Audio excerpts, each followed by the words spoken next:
Good evening, children. Good evening, online students. Am I audible? Yeah, good evening, children. I've shared my screen. Is it visible? Online children? Yes, ma'am. All right. Okay, so as I mentioned in the last class, we have 2 more sessions to go to complete trigonometry. All right, so that I said I'll finish it in the 2 classes which I have to conduct as compensation classes, right? So in those 2 classes, I will complete that last part of trigonometry. So now this is the next chapter in the class, polynomials. Now, since this chapter, we've already taken the introduction and detail in 9th standard. All right. So on Saturday, I'll get a practice paper wherein you can recall and check how much you remember. And through discussing the answers to that paper, see, I don't want to talk about something which you actually already know, right? We won't listen. When you know something, when I teach you A, B, C, D, you would think you'll listen to me. You will not listen to me. You will just nod your head because you already know it. When something is new, then I can get your attention. But for certain things which you know, I can't get your attention. You look at me. There's no option. You have to look at me. You have to say, I understand. But actually, you're not internalizing, what I'll be talking. That's what it is. So that's human mind. Okay. So Saturday's class, I'll get a material. Okay. So what kind of questions you can expect? Questions can be like identify. You will have four algebraic expressions. You will have to identify if okay, you will have to identify the polynomial from 4 algebraic expressions. Okay, I'll just tell you the kind of questions you can expect. So there will be 4 MCQs, it will be MCQs. So there'll be 4 algebraic expressions. You will have to identify the polynomial from it. And then all about degree of the polynomial, and then naming the polynomial based on the number of terms, monomial, binomial, trinomial, all right, and zero polynomial, constant polynomial. So all this we have seen in standard 9. When you read the question, you will force yourself to recall. Okay, so we'll see that on Saturday, and then a little more. All that which includes the introduction part to polynomials, we'll take it as a test on Saturday, discuss the answers. Through discussing the answers, you will learn whatever you have. You will recall and, learn what you have forgotten in case. So I'm just going, diving straight into the chapter without any introduction, like, okay, it's fine. So look at this example. Now, okay, I should tell you, what is a polynomial. So an algebraic expression, I can only recall this for you. What is a polynomial? An algebraic expression in which the variables involved are raised to a non-negative integral power is called a polynomial. Now, let me give you some examples. Now, 3x to the power 5 minus 4x squared minus 6 by 7c is an algebraic expression. See, to decide if the given expression is an algebraic expression, it's very easy. You can see the variable x, you can see some constants. All right, so a combination of constants and variables, connected by some or all mathematical operations is an algebraic expression. What is an algebraic expression? It is a combination of constants and variables. Now here what you see is an algebraic expression. All right. Why do we call it an algebraic expression? Because it's a combination of constants and variables. The variable here is x and the constant is minus 6 by 7. But you can also see the coefficients which are constants, minus 4 and 3. There are some numbers involved. No, 3 is 3, minus 4 is minus 4. Minus 6 by 7 has a fixed value. What are constants? What are constants? They are symbols that have a fixed numerical value. Constants are symbols that have a fixed numerical value. They're symbols. Constants are symbols. See, like, this is a symbol, no? It's some kind of a drawing. It's a symbol. Everything you write is a drawing. So a constant is a symbol. See, a constant is a symbol that assumes a fixed numerical value. What is a variable? A variable is also a symbol. It's a symbol that can assign any, that can assume any numerical value. So here X is the variable. Why? Because X can take 2, 3, 4, whatever. You can find the value of this expression for any value of X. You can take X0 and find the value of this expression, X minus 1 and find the value of this expression. You can take X as 2 and find the value of the expression. All right. You can find the value of this expression for any real number. Okay. So what is a constant? A constant is a symbol that takes a fixed numerical value, while a variable is a symbol that assumes any numerical value, right? Okay, so that's about constants and symbols. They are that's about constants and variables. That's about constants and variables, both of which are symbols. They are symbols, fixed numerical value, any numerical value, right? And a combination of constants and variables connected by some or all mathematical operations. So say you x, y minus some z square plus 4 by 7. So you can see some variables, you can see the constant 4 by 7, and you can see the mathematical operations, minus, subtraction, addition, there's division here, there's multiplication here. But not that all the operations should be present. Some or all mathematical operations. So you can see in this expression, you have actually all the mathematical operations, addition, subtraction, there's multiplication, there is division. Can we see that? Yeah, so this is an algebraic expression.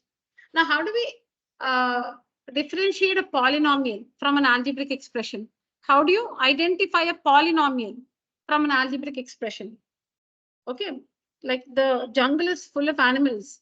Okay, so how do you identify a lion from it? How do you identify tigers? So all these animals have distinct features, right? You can just look at them and say there's a lion, there's a tiger.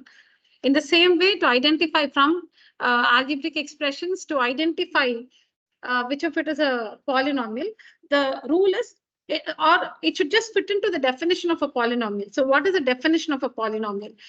The polynomials are algebraic expressions. All polynomials are algebraic expressions. Okay, all polynomials are algebraic expressions, no doubt at all. But all algebraic expressions need not be polynomials. Like all lions and tigers are animals, but all animals need not be lions and tigers, right? So all algebraic expressions need not be polynomials, but every polynomial is an algebraic expression. Okay, so now what is a polynomial? So I wrote some example earlier, I cleared it. I'll just write something else now. So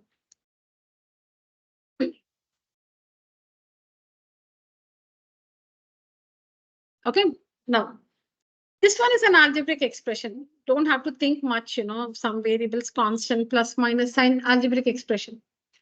How do you decide algebraic expression? Constants are there, variables are there, plus, minus sign is there. Okay, algebraic expression, that's all. Is it a polynomial? For that, consider the variables alone. Look at the variables alone. X variable, Y variable. And then look at their powers. What is the power of X? 4. What's the power of X? 4. Okay. So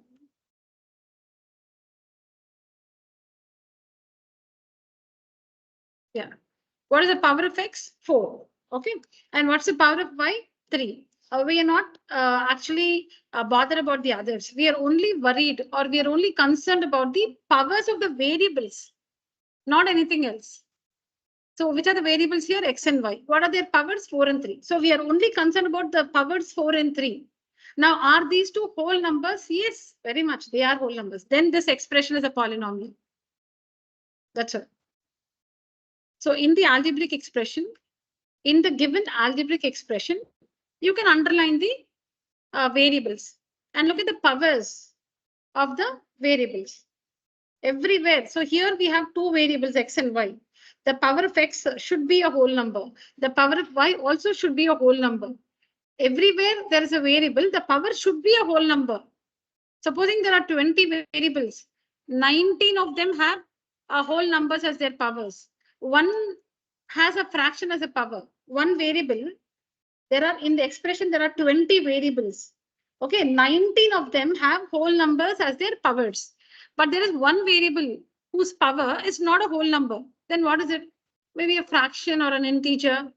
Okay, so there is one variable, whatever variable. So its power is say -4, which is not a whole number. Or say its power is -4/5. It's not a whole number. Then that expression is not a polynomial.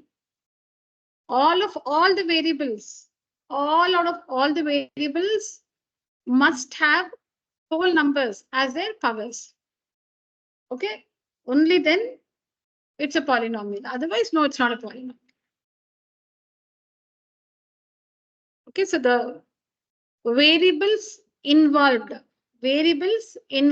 in the algebraic expression, if they have whole numbers as the powers of the variables, okay, then that expression is a polynomial. Are all algebraic expressions polynomials? Are all algebraic expressions polynomials? No. Are all polynomials algebraic expressions? Yeah. So the rule is, this is the rule. So how do you decide? Just see if the expression fits. I'm not able to see your face. Just move. Yeah, you can. Yeah. So how do you decide if it's a polynomial? Variables, their powers must be whole numbers. What are whole numbers? 0, 1, 2, 3, 4, 5. These numbers are whole numbers. So the powers of the variables must be only whole numbers.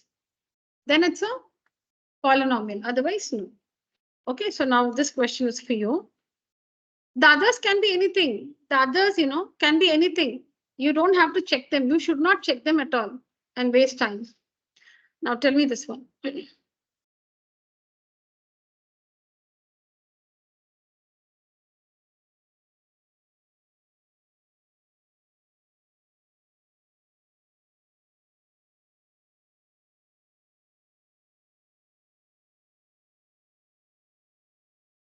Is it an algebraic expression? Is it an algebraic expression? Why? Because variables, constants, plus, minus sign. Minus is not there, but that's okay. Not that all the 4 operations must be present. Okay, so this is an algebraic expression. Is it a polynomial? How many of you say no? Oh. Okay. Okay, online, Swati says no. Niveda, Aniruddhan, Roshni, no. Okay, why no? Why? 1 second. Why no? Okay, no. Yeah. So what is okay? It's y is under the square root. So what is the power of y? 1/2. The power of y is, you're right. The power of y is 1/2. So this one is -3/7 x to the power 4 plus there's nothing but 7y square root. So this is the radical form. This is called the radical form.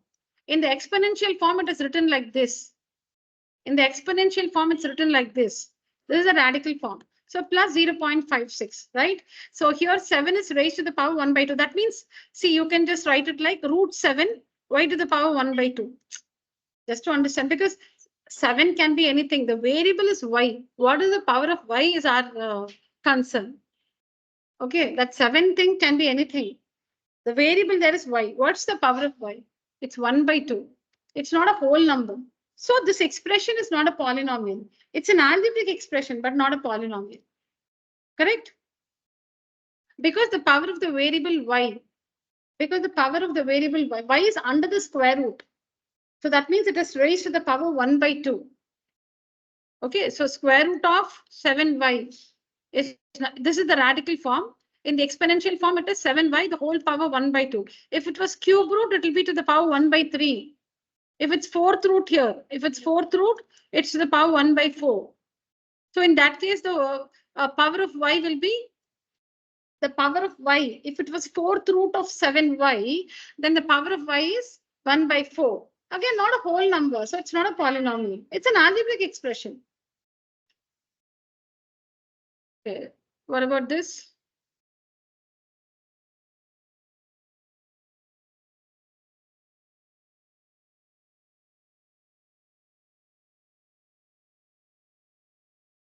I don't know why I'm writing 6 today. Yeah. This one?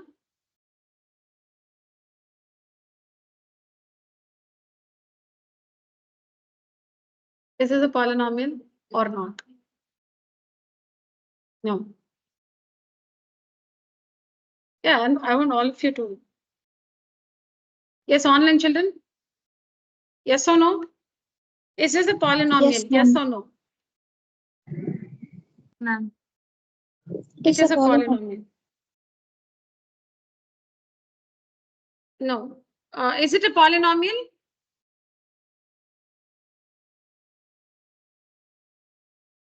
Yes. Okay. Roshni and Swati say yes, is it? Yeah, here. Yes. Yes. Oh. Here? No. No.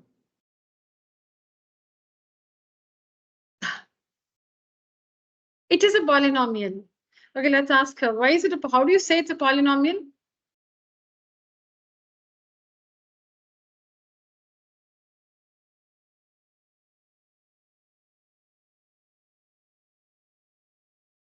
Correct. Very good. So you need to, very good. You also thought of the same? Very good. So you should always simplify. Online children, I'm not able to hear from you, but I hope you had the same thing in your mind. So you should always simplify before commenting. You should always simplify. So write square root of x cubed in the exponential form. So x to the power 3 by 2. How 3 by 2? If we don't understand that, it is it's x cubed, the whole power 1 by 2, right? Correct? This is x cubed. And if you remove the square root symbol, you should raise it to the power 1 by 2. X cubed to the power 1 by 2, because radical form to exponential form, square root becomes to the power 1 by 2. Yes or no? X cubed is the base. It's raised to the power 1 by 2. And then square root of x is x to the power 1 by 2. Now we need to simplify this. So this is x to the power, multiply the powers. 3 into 1 by 2 is 3 by 2. And then when it is division, we subtract the powers. Bases are same and it's division, we subtract the powers. So 3 by 2 minus 1 by 2. So that is x to the power 3 minus 1, 2 by 2. 2 by 2, which is 1, x to the power 1. So this simplifies to x minus 6 by 11. There's nothing but x minus 6 by 11. X, the variable is x. Its power is 1. It's a whole number. So it's a polynomial. 6 by 11 is not a whole number.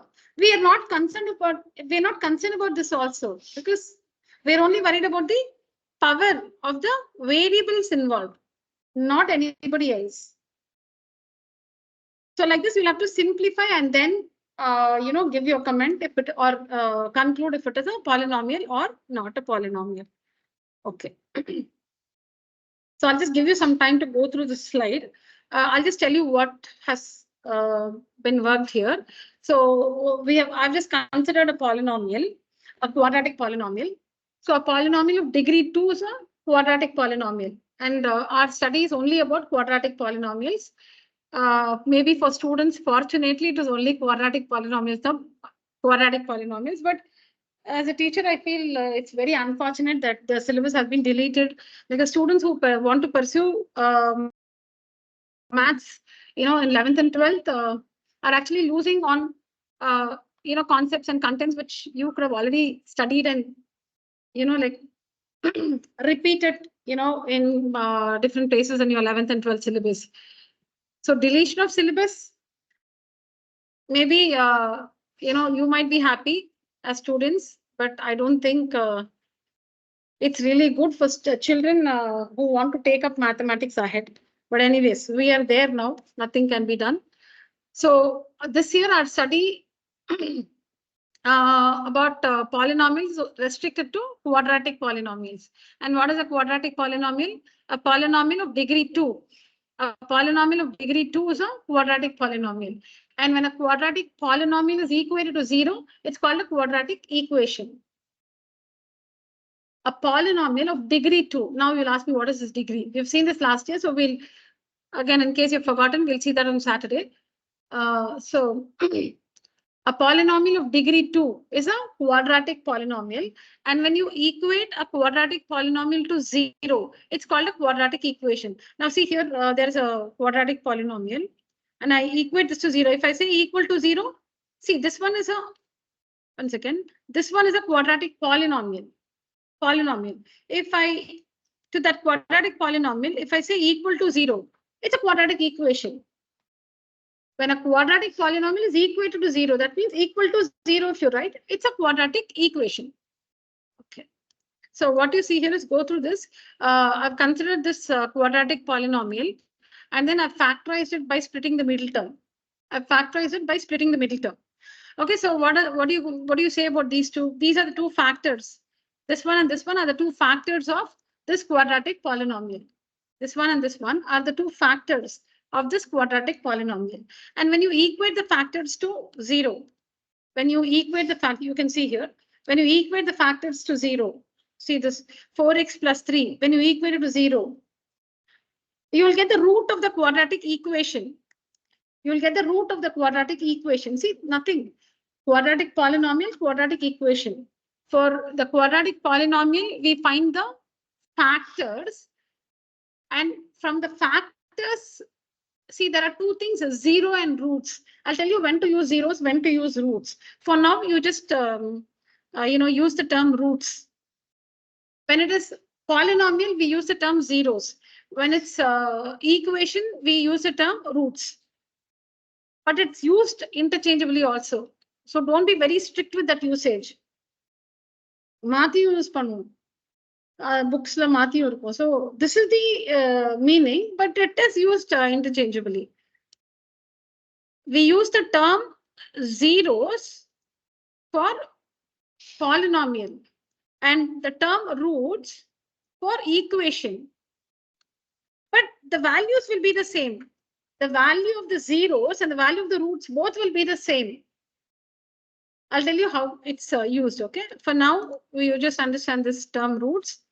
So these are the two factors of this quadratic polynomial, okay? When you equate each of the factor to 0, you equate this one to 0, you equate this one to 0, you will find the values of x, which are the roots of the quadratic equation. These two values, -3/4 and 7/2, they are called the roots of this quadratic equation. This quadratic polynomial equated to 0. Okay, so now they become the roots, or they are called the roots of this quadratic equation. All right. So what have we done? We've considered a quadratic polynomial. We factorized that by splitting the middle term, and we obtained the two factors. By splitting the middle term, you get the two factors. Okay, so now we have the factors. Quadratic polynomial, we factorize it by splitting the middle term, and now we have the two factors. Upon equating each factor to 0, you are able to find the roots of the given quadratic equation. That is, when you equate the polynomial to 0, it's an equation, right? So you're able to find the roots of the quadratic equation, the given quadratic equation. Now look at this. Take the quadratic equation, listen to this, take the quadratic equation, multiply it by -2 throughout. Any real number, not 0. Okay, not 0, any real number. This is the quadratic polynomial. When you equate it to 0, quadratic equation, multiply the quadratic equation by any non-zero real number. Non-zero meaning 0 illa, any other real number, non-zero real number. So you can multiply by √5, minus 3 by 4, whatever. Other than 0, you can use any real number. Okay, so I have taken a simple one, minus 2. So multiply the quadratic equation by minus 2 throughout, and this is what you get. Now, so this is a different one, no? Because we have multiplied it by minus 2 throughout. So it's a different quadratic equation. It's a different quadratic equation. I have multiplied the quadratic equation which we originally considered. I've multiplied that by minus 2 throughout. So now I've got a new quadratic polynomial. But what I do, I use the... Ma'am, I have a doubt. Why we are multiplying it minus 2? No. Doubts are welcome, but I'll just finish this. I think at the end of this, it should be... I said you can multiply by any non-zero real number, not only minus 2. We're doing this to understand something, which you will realize only when we finish it till here. Okay, please wait. Yeah, please wait. Yeah. Okay, so now... So now we have a new quadratic equation. Now what we do, we are not going to find the factors of this one separately. We'll go back to this one. Okay, what are the roots we got? 7 by 2, right? 7 by 2. So we're going to, and what do you know about the zeros or roots? What do you know? They'll satisfy the quadratic equation.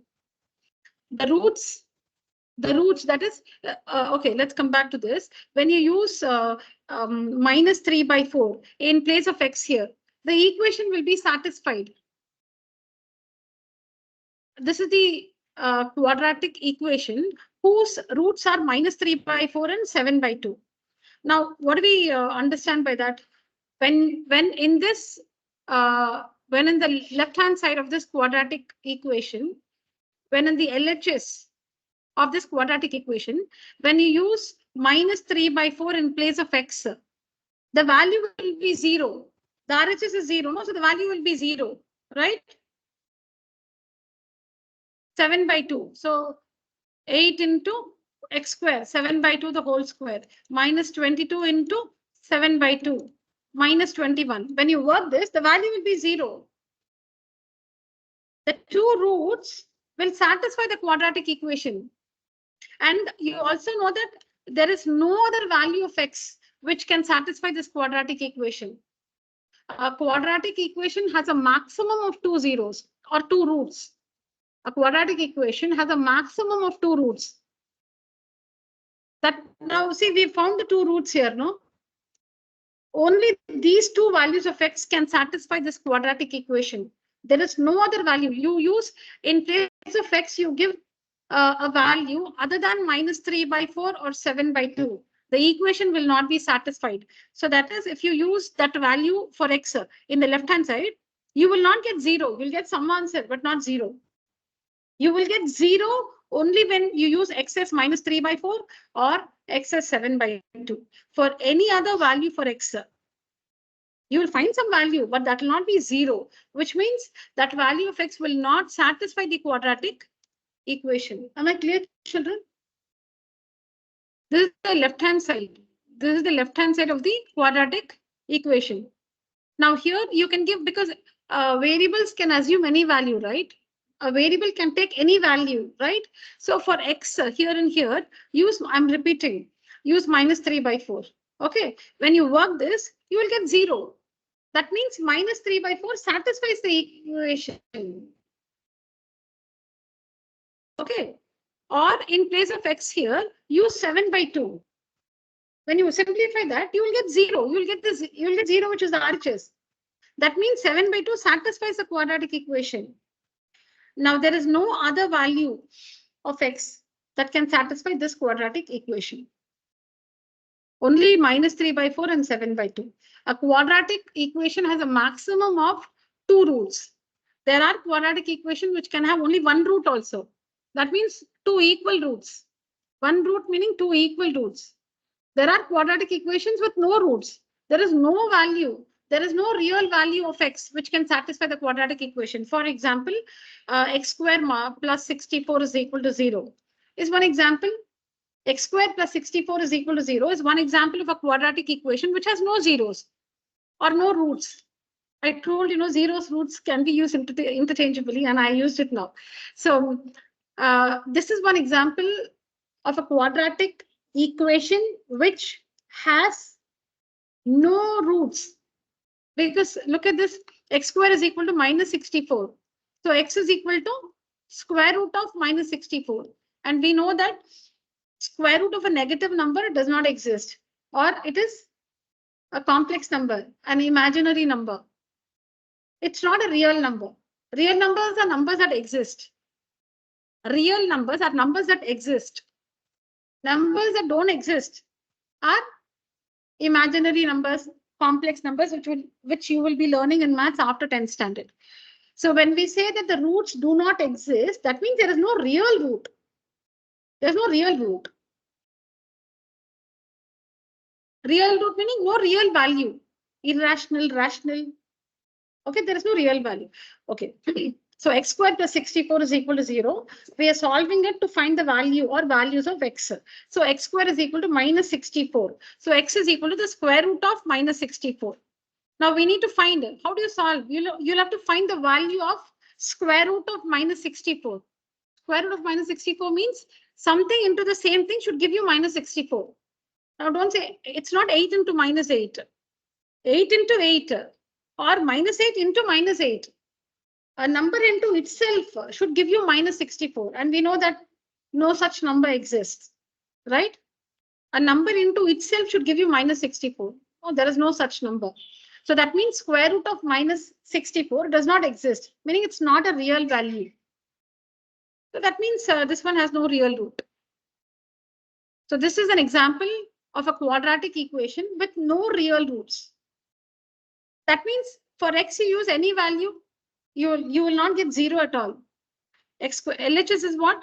LHS is what? X squared plus 64, right?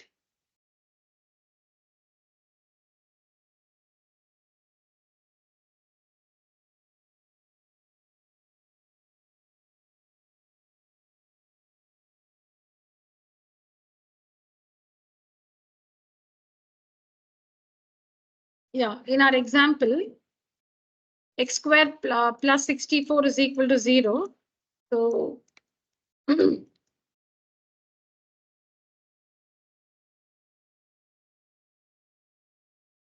this is what we understand. So you take the LHS, x squared plus 64. Let's say x is 8. 8 squared plus 64. So 64 plus 64, 128. It's not 0. It should be equal to the RHS. No, it's not equal to 0.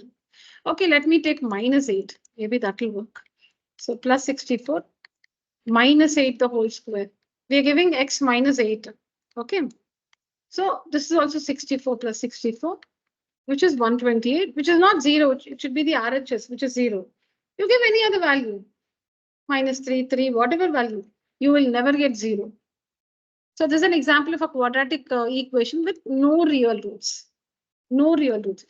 But x square minus 64 is equal to 0 has roots, because x square is equal to 64, x is equal to the square root of 64, x is equal to plus or minus 8. Okay, this one does not have. Plus 64. Minus 64 has. That means LHS is what? X square minus 64. When x is 8, 8 square minus 64, 64 minus 64, 0. Which is the RHS, Okay, or x is minus 8. The other value is minus 8, right? Correct? So you get 64 minus 64, 0. So when x is 8 or x is minus 8, the equation is satisfied. Again, there is no other value for x other than 8 or minus 8, which can satisfy this quadratic equation. That is why we say a quadratic equation has a maximum of 2 roots. So a quadratic equation has a maximum of 2 roots. So it doesn't mean that it should have 2 roots. It has a maximum of 2. See, like you can have a maximum of 2 chapatis. That means what you may eat 2 chapatis on a day. Sometimes you might have even one chapati, or some days you will not eat also. So maximum 2 means 2, 1 or 0. Okay. Yeah. So if I say I have a maximum of 2 cups of coffee a day, maximum of 2 cups of coffee a day. So I might have 2 max, or I might even have 1 glass of coffee, or on certain days, I might just go without coffee also. So no. So maximum 2 zeros means 2 zeros, 1 zero, or more zeros also.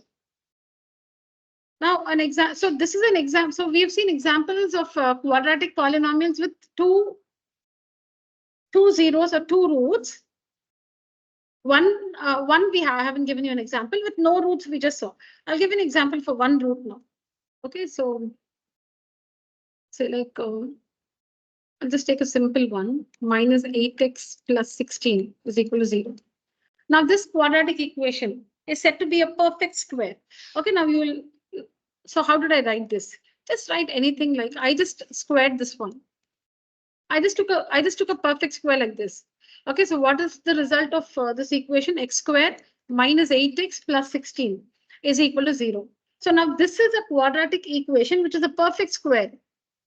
This one is a quadratic equation, which is a perfect square. See, x minus 4, the whole square is a perfect square. See, like you say, 8 square is this is a perfect square. No, 64 is 8 square. It's a perfect square. In the same way, x minus 4, you can take anything else also. You can take 3x minus 5y, whatever. But since our study is only with one variable x, so I'm just taking a simple one. Okay, so like this is equal to 0. X minus 7, the whole square is a perfect square, is equal to 0 because we want an equation. So you get x squared minus 14x plus 49 is equal to 0, right? So when you split the middle term, you know, you'll finally get x minus 7 into x minus 7 is equal to 0. You should get that all, you know, because it is x minus 7 the whole square. See, actually, either first irukadu. இதுதான் equation. நான் அது எழுதினாலும் உங்களுக்கு that's not there. This one is the quadratic equation, which is a perfect square. X square minus 14x plus 49 is equal to 0 is an example of a quadratic equation, which is a perfect square. So I was telling you like how we can write an example like that. So for that, you can just write x plus 3 the whole square and expand this one. That is an example of a quadratic equation. Okay, equation which is a perfect square. Okay. So now you have to factorize this by splitting the middle term, and when you do that, you will get x minus 7 into x minus 7 is equal to 0. So when you equate x is equal to 7, when you equate, yes, should I help you both? Okay, no, don't write anything. You want to know if you have to write anything? No, you don't have to write anything. Okay.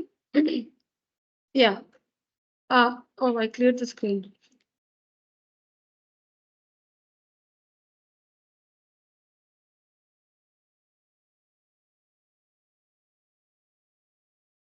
Okay, correct. So here, how many zeros? Only 1 0. Only 1 0.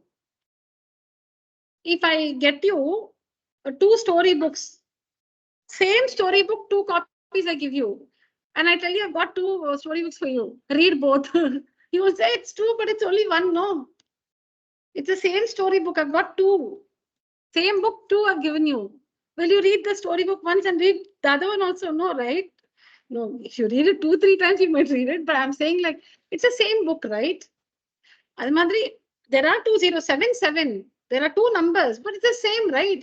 So we say 1 0 or 2 equal zeros. 1 0 only this is, or 2 equal zeros. Okay, this is 1 0. What is the 0? 7. Or you can say 2 equal zeros. So 2 zeros can be 2 different zeros. 1 0 is 1 0 or 2 equal zeros, same zeros or no zeros. So it can have 2 zeros, different zeros, 1 0 or 2 equal zeros or no zeros. So quadratic equation You may have 2 zeros or 2 roots, 1 root. 1 root means equal roots. It will be 2 equal roots or no roots. All right. Okay. And you saw an example everywhere. For having equal roots, the quadratic equation must be a perfect square. So you can expand. If you want to give an example like this, you can just write an expression and square it, but make sure that this is x, not x square or something. Because if you write x square here, then it will become biquadratic. Yeah. So this should be only x. Yeah. Now coming back to this, Anirudh, I have your question in my mind. I haven't still finished this one. Okay. So here we were. So I said, take this equation, multiply it by -2. So you get a different quadratic polynomial. All right. You get a different quadratic polynomial. Now what you do, take the LHS and use the same roots. Use the same roots. See what happens. It's satisfied. It satisfies. You can see here, I've got it for you. It satisfies. But this is a different one, no? We multiplied it by -2. So that means you should, to find the zeros of this quadratic equation, we have to split the middle term and solve this and find, right? No, I didn't find. I used the zeros of the earlier one only. I used these two. Okay. So when x is, for x is equal to -3/4, for x 7/2. See, I'm getting 0, which is RHS. 0, which is RHS. So the zeros of, so from this you can understand, you multiply by -3, -4, any real number. The same zeros will satisfy this equation also. Whether you multiply by -2, -2/5, √3, whatever real number you multiply, the same 2 zeros or the same 2 roots will satisfy that new quadratic polynomial. The same 2 zeros or the same 2 roots will satisfy that new quadratic polynomial.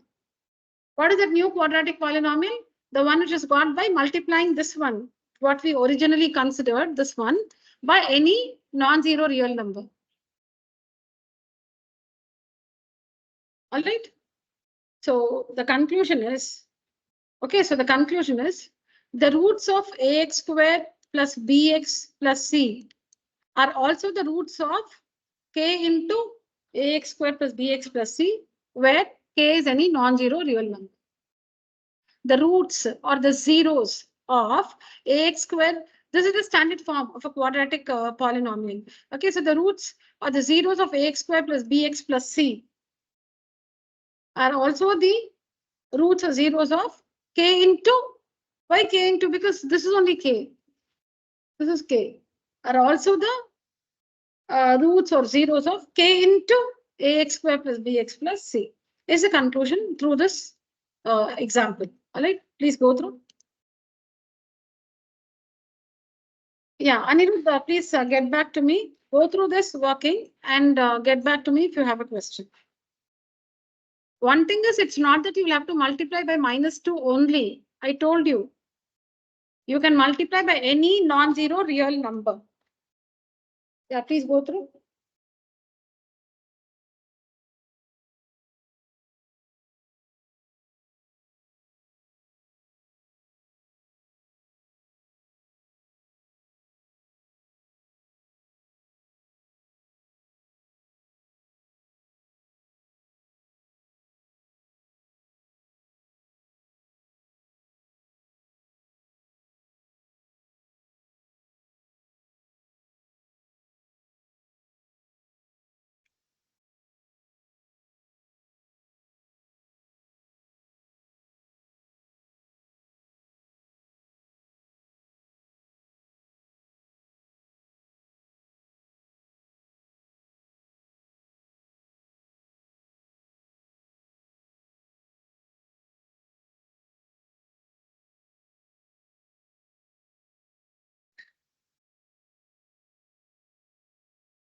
Yeah, please ask me your questions.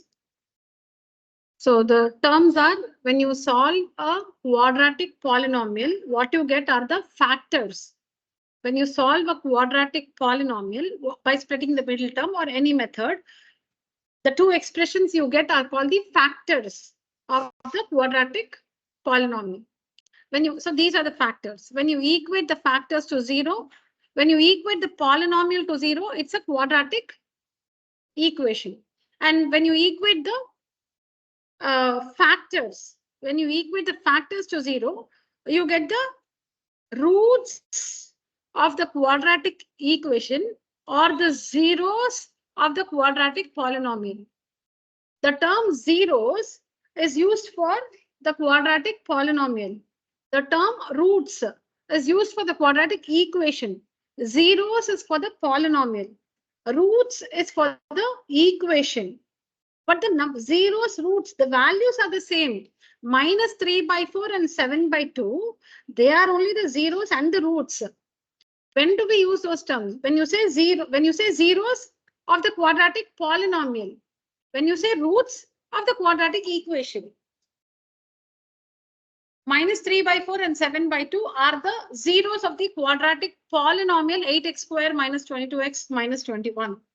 Minus 3/4 and 7/2 are the roots of the quadratic equation 8x square minus 22x minus 21 equal to 0. That's all. But the values are the same. These are called the factors. These are called the factors of the quadratic polynomial, right? So here is multiplying it by a non-zero real number. And when you check the same values for x here, the equation is satisfied, which means these are the zeros of, or these are the roots of this new quadratic equation 2.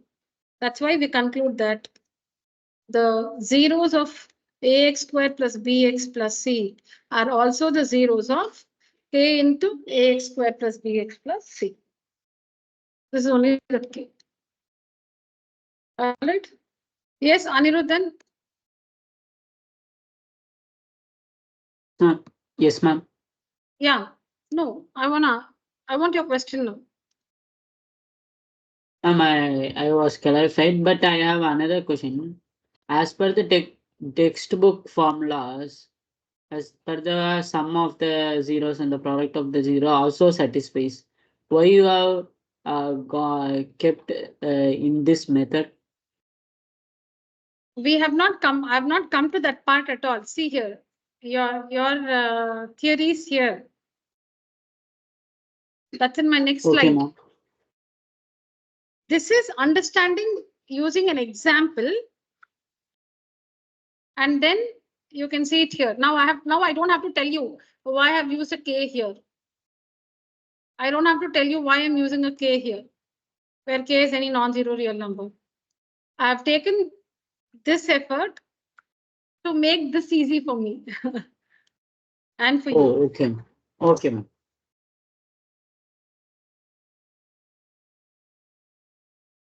So you understand, we understand better with an example, right? Than saying theoretically. Now you understand better. With an example, you can see it yourself. Right? Okay. Yeah. So now we'll, 1 second. Yeah. What is the standard form of a quadratic polynomial? Polynomial, ax squared plus bx plus c. Okay, so the coefficient of x square is a, the coefficient of x is b, and the constant is c. Correct? Okay. Now, in general, we call alpha and beta because we understood that they have a maximum of 2 zeros. So in general, alpha and beta are called the 2 zeros or the 2 roots of the quadratic polynomial or the quadratic equation respectively. Now we shall understand the relationship between the zeros and the coefficients. Okay, so again, what do we mean by that? What are the coefficients here? A, B, and C. A, B, and C are the coefficients. Now the roots are alpha and beta. Okay, the roots are alpha and beta. The coefficients are A, B, and C. Ax squared plus bx plus c is the quadratic polynomial, where A, B, and C are the coefficients, and alpha and beta are in general regarded as the roots of the quadratic equation. Now we want to understand the relationship between the coefficients and the zeros, or the zeros and the coefficients. What is the connection between the zeros and the coefficients? So you will see that the sum of the zeros is given by minus b by a. And you will also see this is the relationship between the zeros and the coefficients. Which are the coefficients? A, B, and C are the coefficients. And the zeros are alpha and beta. We're going to see or we're going to derive the relationship between the zeros and the coefficients. And the relationship, you will be able to see two of it. The first one being alpha plus beta, that is the sum of the zeros. Alpha plus beta, or the sum of the zeros, is given by minus b by a. See here, alpha plus beta, this is the zero, these are the zeros, right? Sum of the zeros is equal to minus b by a, that is minus coefficient of x by the coefficient of x squared. What is b? Coefficient of x. And what is a? Coefficient of x squared. So minus coefficient of x by the coefficient of x squared. And you will also see that alpha beta, the product of the zeros, is given by c by a. That is the constant term by the coefficient of x squared. So this is how it's derived. Is it clear, the board, to all of you there? Can you read it? So let alpha and beta be the zeros of the quadratic polynomial p of x equals ax squared plus bx plus c. Important condition, a should not be equal to 0. Why? Because if a is 0, then 0x squared. 0x squared, then it will not be a quadratic polynomial at all. 0 into x squared is 0. Then if the x squared is gone, then it's not a quadratic polynomial at all, right? So the coefficient of x squared should not be 0. So let alpha and beta be the zeros of the quadratic polynomial p of x, ax squared plus bx plus c. Most important condition, a is not equal to 0. Okay, so now always remember, if 3 is a root, then x minus 3 is a factor. If minus 5 is a root, then x plus 5 is a factor. I'll tell you, see here. So if the roots are, no, see here, it's evident here. See, 4x plus 3. When you equate to 0, you get minus 3 by 4, right? Minus 3 by 4. So if the zeros were like, if the factors were x minus 5 into x plus 4, what will you get on equating it to 0? You will get x is equal to 5. And then you will get x is equal to minus 4. So if x is 5, if x is equal to 5, take it here. So it will become x minus 5 is equal to 0. If x is equal to 5, when you transpose, x minus 5 is equal to 0. If x is equal to minus 4, when you transpose, x plus 4 is equal to 0.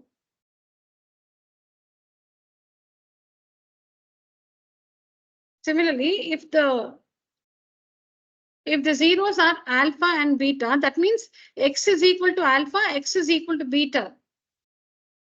The zeros are alpha and beta. That means the value of x is alpha or the value of x is beta. So when you transpose, you will get x minus alpha is equal to 0. X minus beta is equal to 0. Am I clear? We have taken alpha and beta as the zeros, right? So how will you find the factors from the zeros? How will you find the factors using the zeros? So the zeros are one of the values of x is alpha. The other value of x is beta. From this, how will you find the factors? Just transpose. X minus alpha is equal to 0. Transpose. X minus beta is equal to 0. So x minus alpha and x minus beta are the factors. X minus alpha and x minus beta are the factors. Now you root. So x minus alpha is equal to 0. X is equal to alpha is one root. X minus beta is equal to 0. X is equal to beta is the other root. Correct? So if alpha is a root, then x minus alpha is a factor.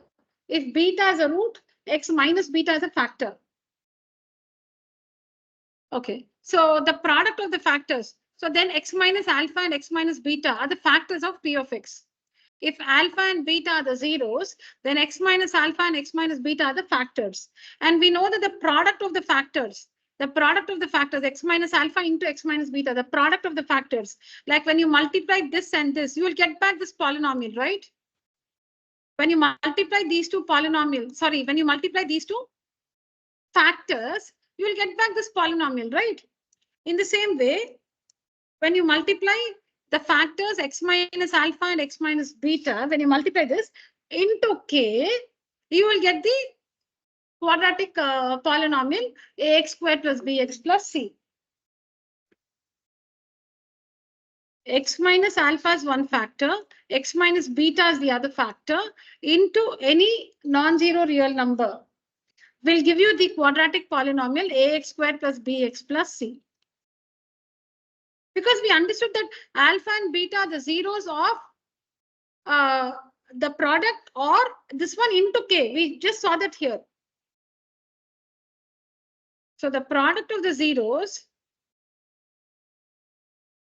the product of the factors x minus alpha and x minus beta, the product of the factors into k will give us the required quadratic polynomial ax squared plus bx plus c. That's what you see here. Therefore, ax squared plus bx plus c is equal to k into x minus alpha into x minus beta. So what is the quadratic polynomial? Ax squared plus bx plus c. What are the zeros? Alpha and beta. So what are the factors? X minus alpha and x minus beta. So what will the product of the factors? What will the product of the factors into k give us? It will give us this one. It will give us ax squared plus bx plus c. So that's what we have here. That's what we have here. Okay. Now multiply multiply this one. So all these steps you can go through. So x minus alpha into x minus beta I've multiplied.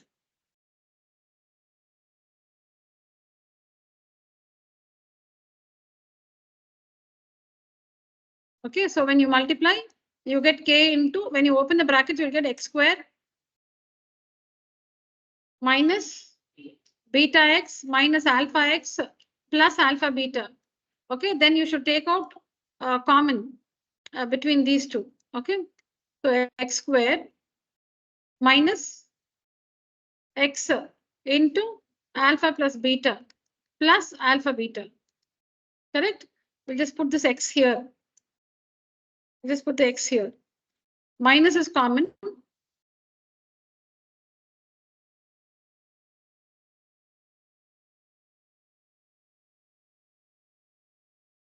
When you multiply this, you will get x squared minus beta x minus alpha x plus alpha beta. Correct? And then here x is common, so minus x. So you will get alpha plus beta. Just multiply and see minus alpha x here, minus alpha x.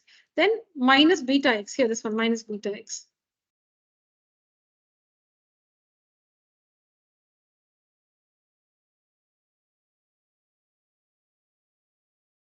I've just written alpha plus beta. See, when you multiply, you'll get it back. Or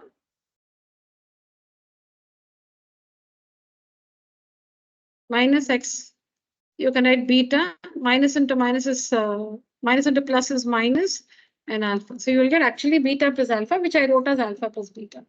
Please multiply and check. See here, minus beta x, minus into plus minus alpha x. So that's nothing but x squared minus alpha plus beta of x plus alpha beta. Now we are going to compare both the sides because on either sides we have three terms. You can just open the bracket here. So ax squared plus bx plus c is equal to kx squared minus k into alpha plus beta of x plus k alpha beta. Do you understand the procedure? After multiplying, we have four terms, but the two middle terms have x in them. So we'll take out x common. So we're trying to have the LHS and RHS in the same format, x square term, x term, and the constant. X square term, x term, and the constant. So see here, x square term, x term, and the constant. That is, this has x squared, this has only x, this has no x squared. So we put it in that form. Now multiplied with k, kx squared, then here minus k into alpha plus beta of x plus k alpha beta. So now the right hand side we have three terms, no? 1, 2, 3 terms. X square term, x term, constant. In the left hand side also we have x square term, x term, and constant. So now equate. Ax square is equal to kx square. Equate. Ax square is equal to kx square. What do you get? A is equal to k. Then bx is equal to minus k into alpha plus beta of x. So x and x will get cancelled. And what is this k? It is a. What is k? It's a. This k is a, no? We found here k, a is equal to k. Because we want everything in terms of a, b, alpha, beta. Because we are finding the relationship between the zeros, alpha and beta, and the coefficients a, b, c. So we don't want x. I'm sorry, we don't want k. We are finding the relationship between the zeros and the coefficients. Which are the zeros, alpha and beta? Which are the coefficients, a, b, and c? So in our result, we want a, b, c, alpha, beta. Yeah, so there was a k here, so I've replaced it with a. So what do you get? Alpha plus beta, this minus b by a. It will come to the other side, no? Minus b by a. Alpha plus beta. Alpha plus beta is equal to this. X and x will get cancelled. Alpha plus beta is equal to minus b by a. The minus a comes to the division. Minus a comes to division to the other side. Yes or no? Then, again on equating these two, k alpha beta is equal to c. But what is k? It is a. A alpha beta is equal to c. So alpha beta is equal to c by a. All right. So we have verified the relationship between the zeros and the coefficients. All right. Yeah, I'll just give you 2 minutes, go through, and I'll do it again for you.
finished?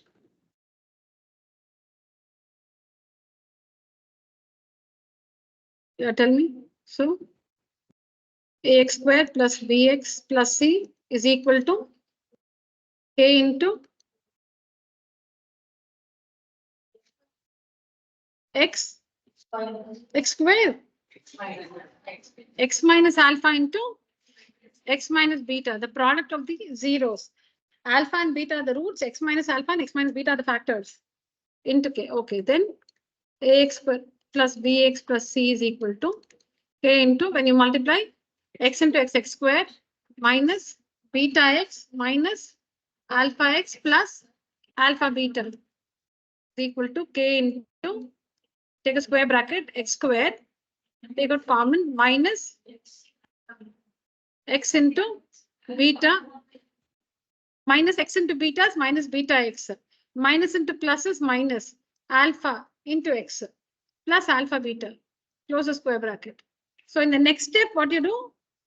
In the next step, you write this one as, in the next step, you put the x behind. Put the x here and write this as alpha plus beta. Just a standard form, because x square minus the coefficient and then the x. That's all. See, like it's like x square minus 5x. X is here, no? For that reason, we put x behind. Okay, then. Now multiply the k inside. Multiply the k. See, you should have it in the standard form, x square term, x term, and the constant. Okay, now multiply the k inside. So we'll get k x squared minus k into alpha plus beta of x plus k alpha beta. Now we'll compare both the sides.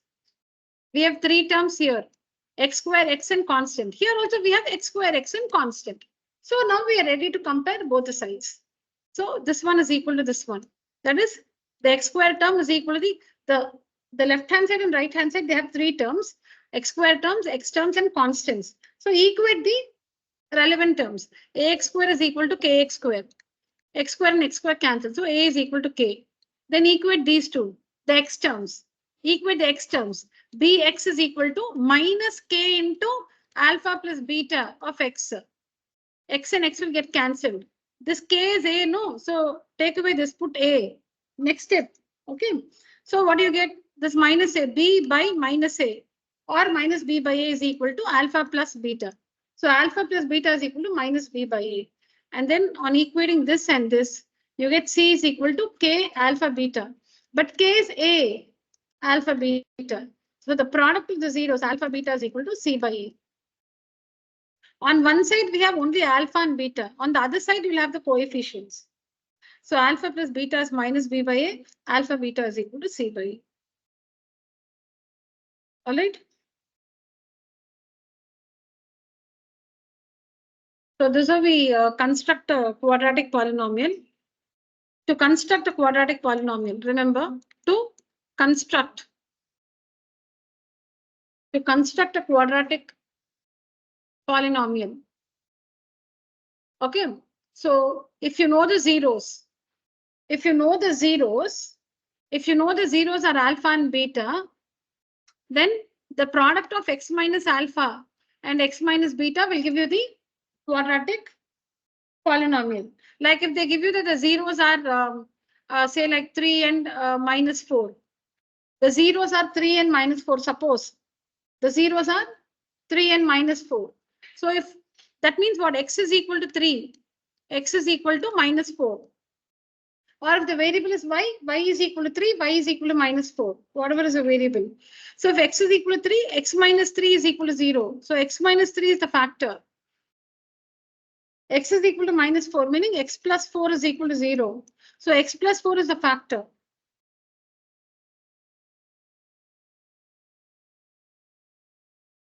So 3 means with the opposite sign you should take. To take it with the opposite sign. Plus 3, no? So x minus 3 is a factor. Minus 4, so x plus 4 is a factor. Take it with the opposite sign. Plus 3 means x minus 3 is a factor. Minus 4 means x plus 4 is a factor. Take it with the opposite sign. My plus 3, minus 3, x minus 3. Minus 4, x plus 4. And the product of the factors, x minus 3 into x plus 4. will give you the quadratic polynomial. This is one way.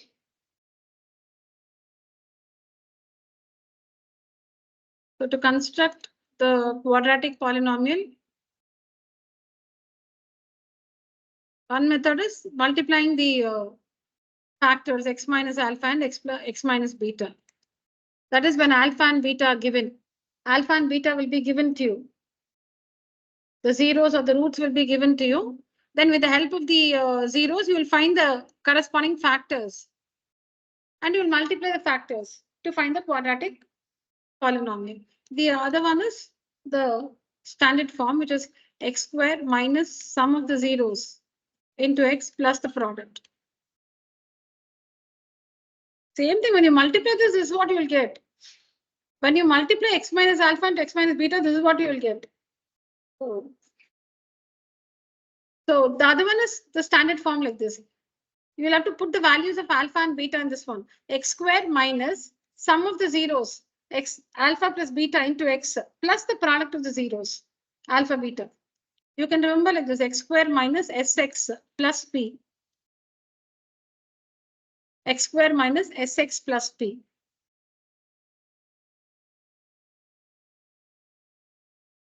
What is s? Sum of the zeros. What's p? Product of the zeros. X squared minus sx plus p. X squared minus sx plus p.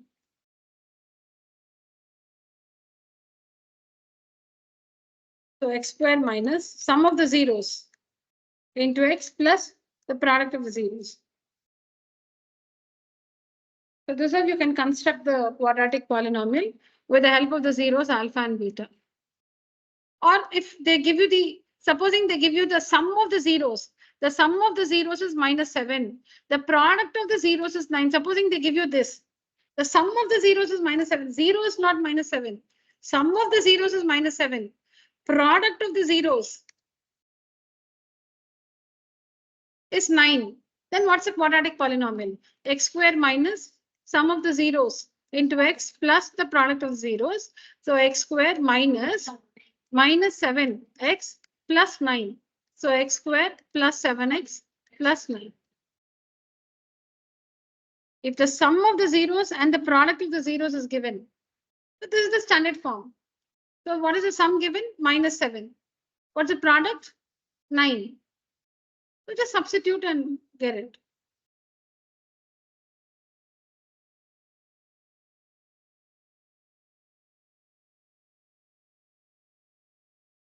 Supposing they give you that alpha is 7 and or alpha is minus 7 and beta is 9. Again, you can use the same thing. Square minus sum of the zeros into x plus the product of the zeros. Just that x square minus, what is alpha? Minus 7. Beta plus 9 into x plus minus 7 into 9. Get the difference? Earlier, what was given? Alpha plus beta itself was minus 7 and alpha beta itself was 9. Something like this I gave you. This is alpha. So sometimes you may be given the zeros. Sometimes you may be given the sum of the zeros and the product of the zeros. Sometimes you're given the zeros, alpha and beta. Sometimes you're given the sum of the zeros and the product of the zeros.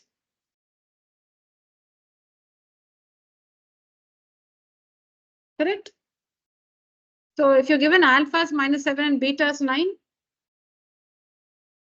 then this is standard form.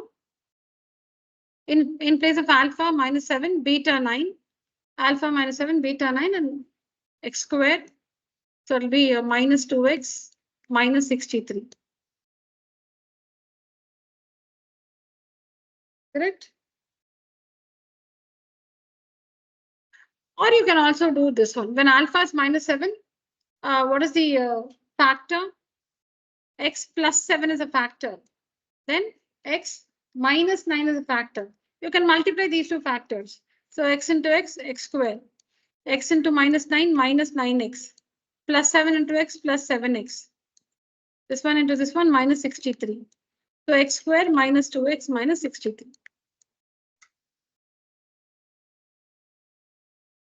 You're the same thing. Into k, don't forget to write that. Some schools use k, some schools don't use k. You use K? No, that's what. Some schools don't use K at all here. But while some schools, for everything they'll write K. Both are okay.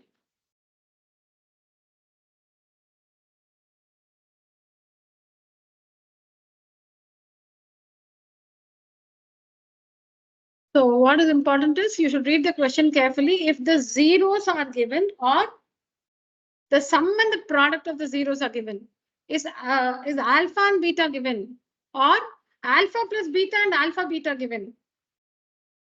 ரெண்டுத்துக்குமே இந்த standard formula போட்டு பண்ணிடலாம். For both, you can use the same thing. If you have this information, you can also do x plus 7 into x minus 9. You can also do. Same answer you should get.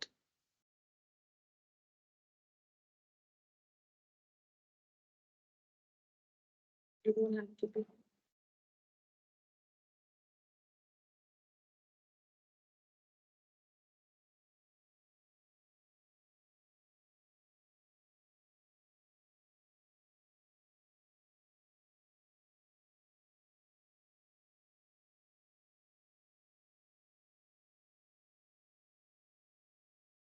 Okay, so now to proceed, we need to, this part I'm going to give it to you as homework. Find the zeros of the following quadratic polynomials and hence verify the relationship between the zeros and the coefficients. We'll just discuss quickly and you can do it at home. This one cubic polynomial, we'll just do this one sum because it's in NCERT also. If alpha and beta are the zeros of f of t, t square minus 4t plus 3, find the value of all this. Okay, so we'll work from here in today's class. This one, this first and second one, you can do it by yourself at home. I'll share it along with the introduction. All right. Now, all of you, let me see how much you remember. We already discussed the identities, no, when we did trigonometry.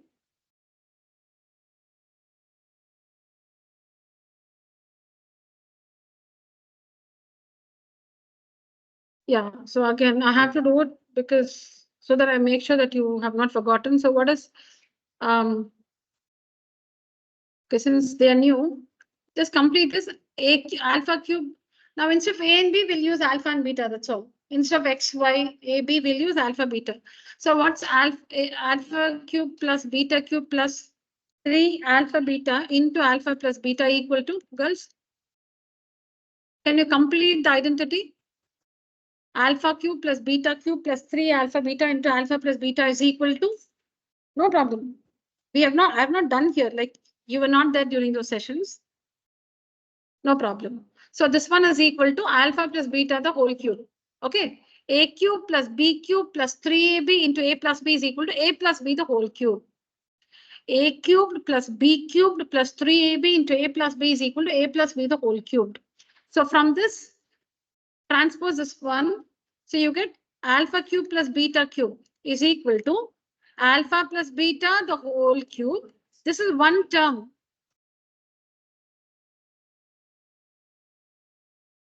Very good. All right. Okay.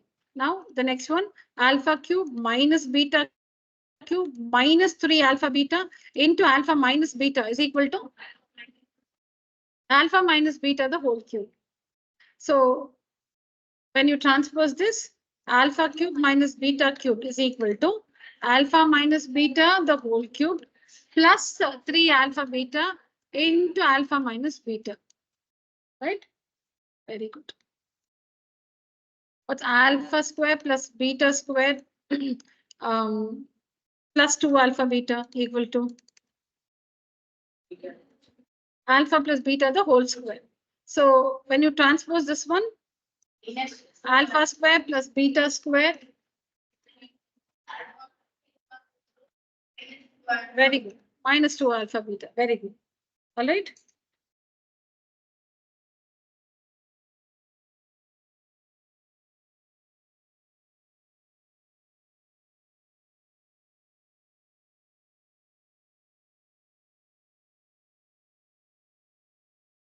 Now expand this one. What is alpha plus beta the whole square minus alpha minus beta the whole square? Expand it. What is alpha plus beta the whole square? Alpha square plus beta square plus 2 alpha beta. Then here minus alpha square plus beta square minus 2 alpha beta. Correct? Okay.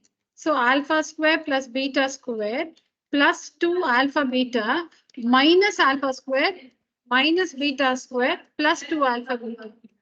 So cancels and we have this identity. So this is an identity. Alpha plus beta the whole square minus alpha minus beta the whole square is equal to 4 alpha beta is an identity which you have to remember. And this is the identity which you have to remember. Alpha plus beta the whole square minus alpha minus beta the whole square is equal to 4 alpha beta. This one you have to remember. Now next, what is alpha plus beta the whole square plus alpha minus beta the whole square? Expand. So alpha square plus beta square plus 2 alpha beta plus alpha square plus beta square minus 2 alpha beta. So cancels. So we have 2 alpha square plus 2 beta square, 2 common.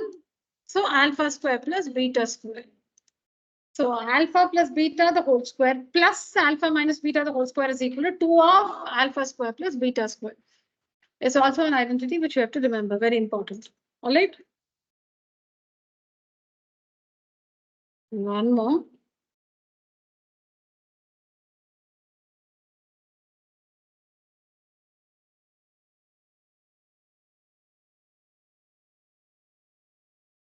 So alpha will expand this alpha square plus beta square the whole square. Okay. We'll expand this one. Tell me what do you get? Expand this.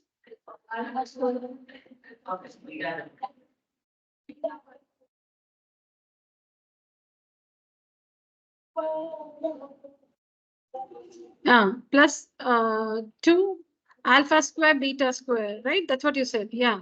Plus beta to the power of 4. Correct?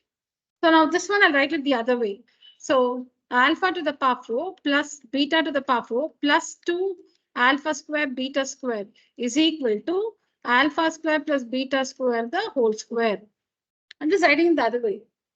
When you expand this one, alpha square plus beta square the whole square, when you expand this, what do you get? Alpha to the power 4 plus beta to the power 4 plus 2 alpha square beta square. Now transpose.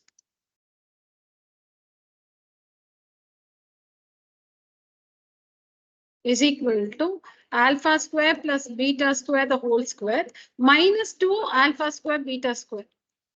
Now this one we already understood. What is this one? See, put the whole square. Put that whole square. Now what is alpha square plus beta square? Yeah, here. What is the alpha square plus beta square? Alpha plus beta the whole square minus 2 alpha beta.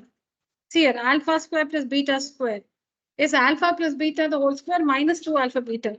So here, alpha square plus beta square. This whole square I put it here. Alpha square plus beta square is alpha plus beta the whole square minus 2 alpha beta. Minus 2 alpha square beta square. When you work, you will actually be writing it as alpha beta the whole square. That's when you work. Now you can write alpha square beta square. So you can see that all these identities are in terms of alpha plus beta and alpha beta, because only these values can be obtained from the quadratic polynomial. Because what is alpha plus beta minus b by a? What is alpha beta c by a? So in all the questions here, you will be given a quadratic polynomial. You will be given a quadratic polynomial. And what can you get from the quadratic polynomial? You can find the value of alpha plus beta. How? Minus b by a. And you can also find alpha beta, c by a. What are a, b, and c? Coefficients. The coefficient of x square is a, the coefficient of x is b, and the constant is c. So a, b, c values always we will have. When you have a quadratic polynomial, you can easily get the values of a, b, and c by comparing it with the standard form, right? Okay, so from the given quadratic polynomial, you can find alpha plus beta. which is minus b by a. And you can also find alpha beta, which is c by a. That is why, see, we need all these identities in terms of alpha plus beta and alpha beta. Now here you have alpha minus beta. What will you do? That's why we have these identities from which you can find the values of alpha minus, from which you can find the value or values of alpha minus beta, these identities. So all these identities are in terms of alpha plus beta and alpha beta, which can be got from the quadratic polynomial. The values of alpha plus beta and alpha beta can be got from the given quadratic polynomial. And alpha minus beta also we have, that we cannot get from the polynomial. We'll see through a question, we'll understand how to find alpha minus beta. Is it fine, children? So this also I have it in the image here. All that we discussed is here. You can see here, this one, all that we discussed. Everything is here. So you don't have to worry about writing anything. Everything is here.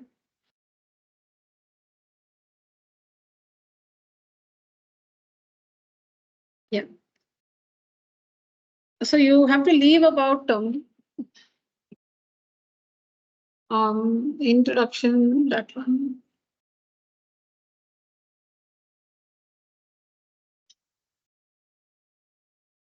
About I think 8 long sides, 8 to 10 long sides. If you're using a long notebook, yeah, for the introduction and for that question, verifying the relationship between the zeros and the coefficients, and writing these identities, you will definitely need in a long rule notebook, you'll have to leave about 8 to 10 sides. 1, 2, 3, 4, like that. 8 to 10 sides. It's okay if 2 sides are extra, it's okay.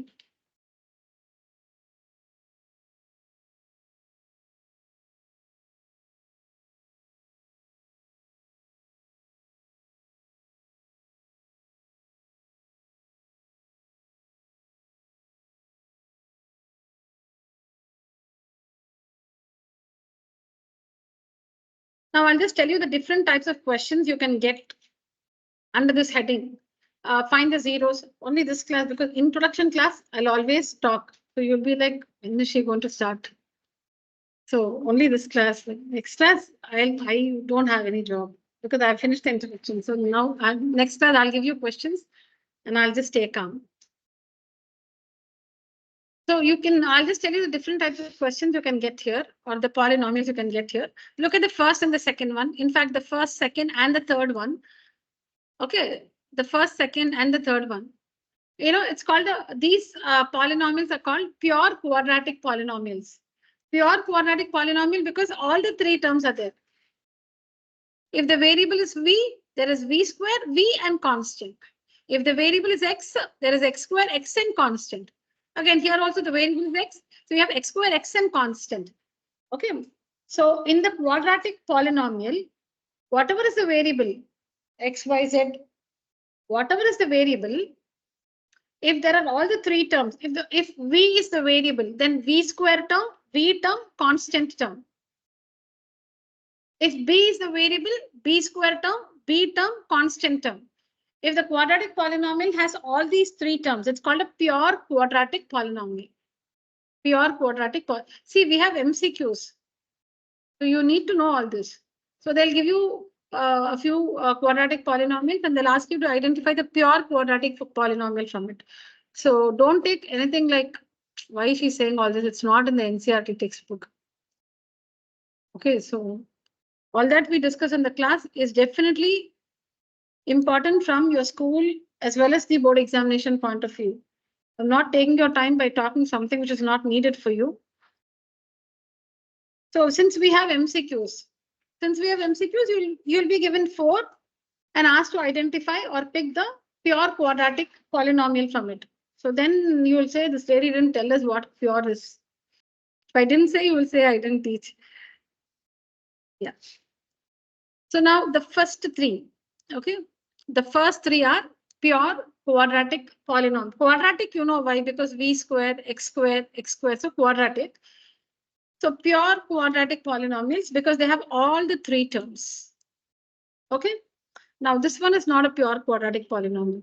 The middle term, the x term is missing. This one is not a pure quadratic polynomial because the middle term, you know the middle term, right? The middle term, the y term is missing. This one is also not a pure quadratic polynomial because the constant term is missing. The constant term is missing. Remember this very well. You can solve a quadratic polynomial by splitting the middle term only if it's a pure quadratic polynomial. Okay, so we have seen quadratic polynomials that are pure and which are not pure quadratic polynomials. That is, pure quadratic polynomials that are not pure will have one of the terms missing, right? The x square term will be there. If the x square term is not there, it will not be quadratic. X square term is definitely there. Either the middle term, the x term is missing, or the constant, that last number term is missing. Only these two can go missing. The x square term cannot go missing because then it will not be a quadratic polynomial at all. So that first term, the x square term or the y square, t square, v square, that will always be there. Okay. No. Is this one a quadratic polynomial?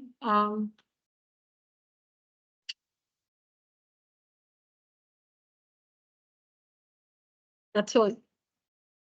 Yes? Yes.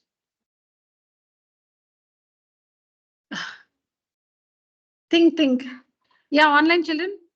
Is this a quadratic polynomial?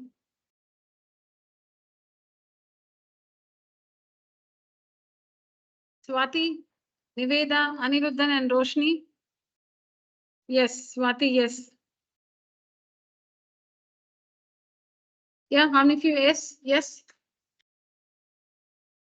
Okay. No, right? No. Yes, sir. No, yes, sir. Yes, sir. No, Mr. Yes, sir. Yes, sir. Okay. You don't have to play safe. You can say yes or no. No. No. Bold answer. No. Yes. Yes, it is a quadratic polynomial. This one is a quadratic polynomial. Why is it not? C squared plus 0c plus 0. It is in the form AC squared plus BC. Okay, I can't use C because again okay, let me use a capital letter. Let me use a different letter so that I don't confuse you with this. If at all I have to use C, I'll use a capital A. AC squared plus BC plus capital C. Okay, now let me use a different letter. So supposing D squared. It is quadratic because it's in the standard form. I'll put it in the standard form. A D squared. It's 1D squared plus BD, which is 0D, which is 0D plus 0, which clearly satisfies AX squared plus AD squared. The standard form will change depending on the variable. The standard form will change will change depending on the variable. If the variable is x, then we say ax squared plus bx plus c. We have ax squared plus bx plus c if the variable is x. We have ad squared plus bd plus c. No, that nothing. That variable, this abc will be there. Abc is always there. That variable, if it is d, it will be d square and d. If the variable is y, it will be a y squared plus by plus c. Now d square is definitely a quadratic polynomial because what is it? It's 1d square plus what's the middle term? The d term 0d. And what's the constant? 0. Why is it quadratic? Because yeah, the power is 2. The highest power is 2. So it is quadratic. It is a quadratic polynomial. What's the value of A? 1. What's the value of B? 0. What's the value of C? 0. D square is a quadratic polynomial. It is 1d squared plus 0d plus 0. So when you compare it with AD square plus BD plus C, when you compare it with, we say AX square plus BX plus C, right? So instead of X, we use D because D is the variable. So AD square plus BD plus C, when you compare, you get A is equal to 1, B is equal to 0, and C is equal to 0.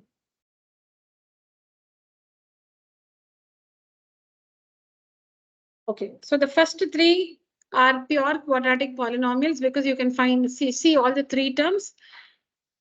I was telling you that if a quadratic, yes, yeah. If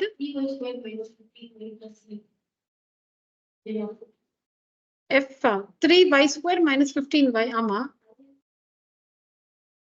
இல்ல பியூர்னா அந்த எல்லாமே வந்து value should not be, எதுமே ஜீரோவா இருக்க கூடாது. எதுமே ஜீரோவா இருக்க கூடாது. எல்லாம் 3 டேர்ம்ஸும் valid terms-ஆ இருக்கும்.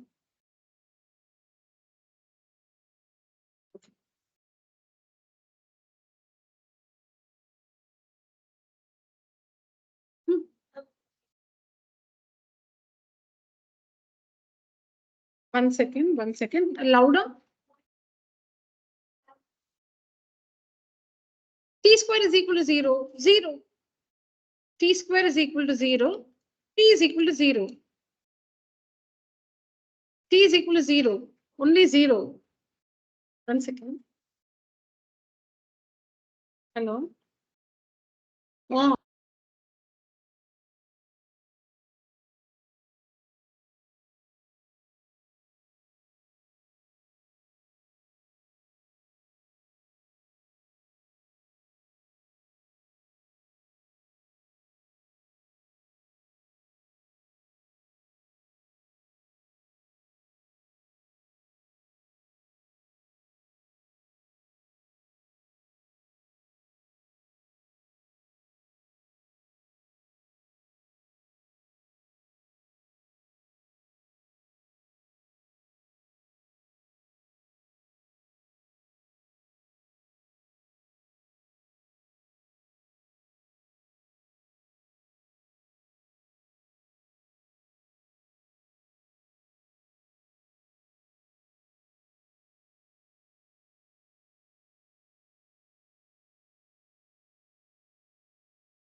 Ma'am, actually you are in mute. Ma'am, you are in mute. Yeah, thank you. Sorry. Sorry, thank you. Yeah. No, I just repeated this. A pure quadratic polynomial can be factorized by splitting the middle term. Like A, B, and C can be factorized by splitting the middle term, while D, E, F, and G, which are not pure quadratic polynomials, they can be factorized, but not by splitting the middle term. ABC can be factorized by splitting the middle term because they're pure quadratic polynomials. D, E, F, and G are quadratic and can be factorized. You can find their factors, but not by splitting the middle term. Because this we go wrong. We are not, okay, so fine, I'll talk about that later. So now how do we factorize D? X square minus 13. So treat it as a difference of two squares. Or you can take 13 to the other side. See, there are two ways of factorizing.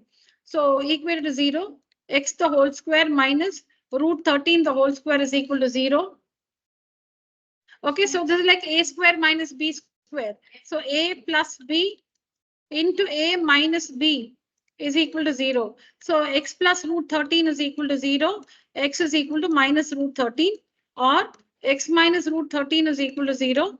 X is equal to plus root 13. Like this you can factorize, or you can even in very simple steps just take this 13 to the other side. So x is equal to plus or minus square root of 13. So x is equal to square root of 13 or negative square root of 13. Just have a look at it. When the middle term is missing, you can treat it as a difference of 2 square. Now your question will be, what if there's a plus in the middle? That will not have factors at all. If there's a plus in the middle, no, it will, for you, the question will have a minus only. If the heading is find the zeros and verify the relationship between the zeros and the coefficients, if that is the question, like it is here, find the zeros and verify the relationship between the zeros and the coefficients. Find the zeros, உங்களுக்கு அது factorize பண்ண முடியணும் இல்லையா? அப்போ உங்களுக்கு நடுவுல plus வராது. இந்த situationல x square plus 30 இந்த situation உங்களுக்கு கொடுக்க மாட்டாங்க. Why? Because then x square is equal to plus 13 will become minus 13 on the other side. Then if x square is minus 13, x is equal to square root of minus 13. So it doesn't have real root. So that situation you will not get under this heading. It will be a minus, so you can treat it as a difference of 2 squares like this, or you can work it like this. Understand? If it's pure, you can factorize by splitting the middle term. Otherwise, you cannot factorize by splitting the middle term. If the middle term is missing, like this difference of 2 squares, write it as a square minus b square. So a plus b into a minus b is equal to 0. Then equate each of the factor to 0 to find the each of the factors to the number 0 to find the zeros. The meaning is different, right? Equate each factor to 0 to find the zeros, which are minus root 13 and plus root 13. These are the zeros. This is equating it to 0 to find the zeros. All right. Okay. Now, if the last term is missing, like in 3y squared minus 15y, the constant is missing, you'll have to take out the common factor. So what's the common factor? 3y is common. So y minus 5. Now, these are the factors. 3y, very good. 3y and y minus 5 are the factors. So equate 3y is equal to 0, y is equal to 0. Y minus 5 is equal to 0, y is equal to 5. So when the last term, the constant is missing, you'll have to take out the common factor between the terms given. You'll have to take out the common factor between the two terms given. There will be at least, see, like even this base, like supposing it's y square minus 7y, it will have at least this one common. Now there is no question of what if there's nothing common. There will be that variable common, no, because it is y square and y term, or it will be the x square and x term. So the minimum that variable x or y or z will be common. No question of what if there's nothing common. Because you will have the first two terms. What are the first two terms? X square and x, or d square and d, or t square and t. So minimum t will be common, or x or y will be common. So like last one, 8d square minus 12d.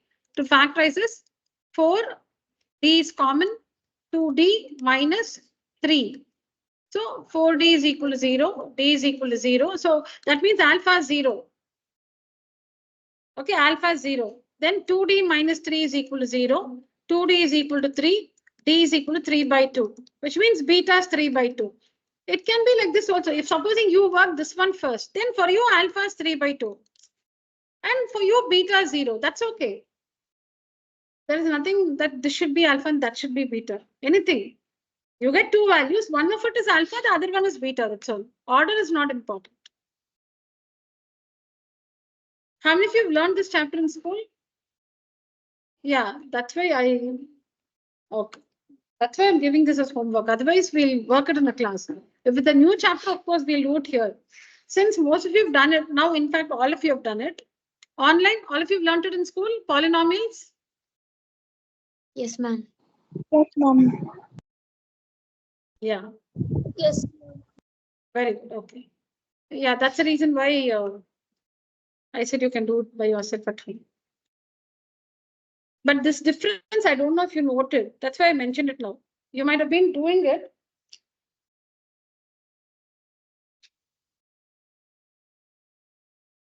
Hello.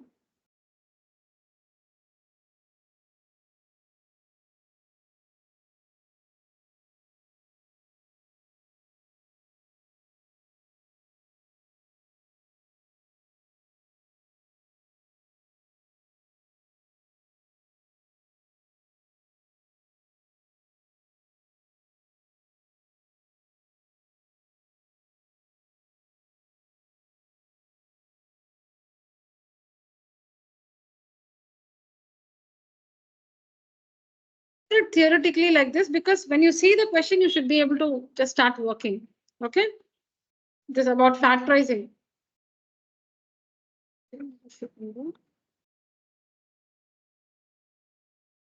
Yeah.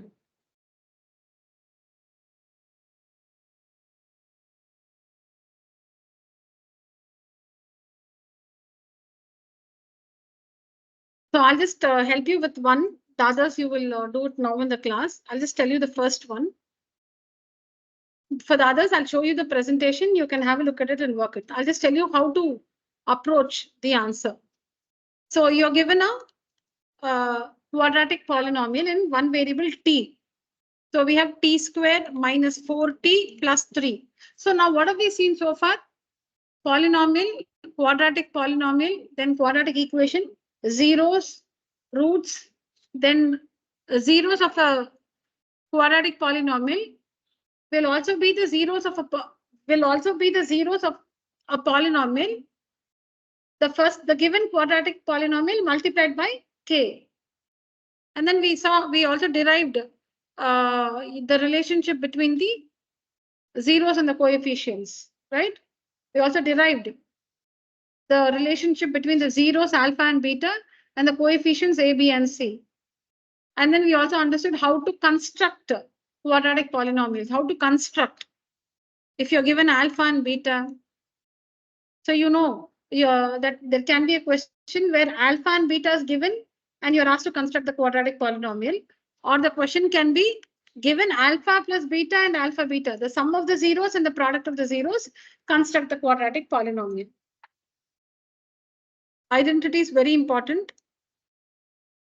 Okay, so here we are given a quadratic polynomial in t, in one variable t square minus 4t plus 3.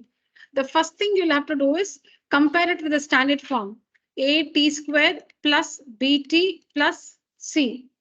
See, nothing, a x square plus bx plus c, no. But what's the variable here? T. So this x is replaced with t, that's all. The others will be a, b, c will always be there. A, B, C always there. X square and x will become t square and t. Or x square and x will become y square and y. Or z square and z. A, B, C will always be there. So you can see A, B, C will always be there. The variable is t. So it is A t square plus B t plus C. So on comparing, now another mistake you can make is, because it's minus here, you don't change the standard form to minus. The standard form, don't change the standard form to minus. The standard form has all positive terms. A t square plus bt plus c. This is the standard form. To construct, so this should not be confused with, to construct a polynomial, it is x square minus alpha plus beta of x plus alpha beta. Here there's a minus. To construct the polynomial, to construct the quadratic polynomial, the standard form is, that is because x minus alpha and x minus alpha and beta are the zeros. X minus alpha and x minus beta are the factors. When you multiply, you will get this minus. You will get that minus because when you multiply these two factors. So don't confuse. Be clear with the standard form. Ax squared plus bx plus c and the standard form which you use to construct the polynomial. What is that? X squared minus alpha plus beta of x plus alpha beta is equal to 0. And some schools also say into k. This is minus only here. Here it is at square plus bt plus c. So these differences while learning, you should register it clearly. Because if you go wrong in writing out the values of a, b, c, then all your effort will go waste. So on comparing, what is a? 1. What's b? Minus 4. What's c? 3. So to answer such questions, the first thing is you should pull out the values of a, b, and c by comparing it with the standard form. Okay, that's the first thing. Then you must find the values of alpha and beta. How will you find the values of alpha and beta? By factorizing it. By factorizing it and spreading the middle term. Okay. Okay. This is okay. So you have to find the values of alpha and beta. Okay, I'm mistaken with the heading. So you'll have to find the values of alpha and beta if you have to verify the relationship between the zeros and the coefficients. So here you don't have to do it. I'm sorry. Here you don't have to do it. If you have to verify the relationship between the zeros and the coefficients, then yeah, you need the, okay. For that heading, you need the values of A, B, C, and you also need the values of alpha and beta. For which one? To verify the relationship between the zeros and coefficients, you need the values of A, B, C. You also need the values of alpha and beta. So how will you get the values of alpha and beta? By factorizing. By factorizing. For that verification heading, you need the values of A, B, C, which can be got easily by comparing. And you also need the values of alpha and beta, which can be got by factorizing the given quadratic polynomial. And then you verify. So to verify, you should have all these 5 values ready with you. You should have ABC, you should have alpha, beta. Then only you can start the verification process. You can start the verification process only if you have all these 5 values with you. ABC you should have, alpha, beta you should have. Then only you can verify. At only you cannot write verification without writing or getting the values of A, B, C and alpha and beta. That's for verification.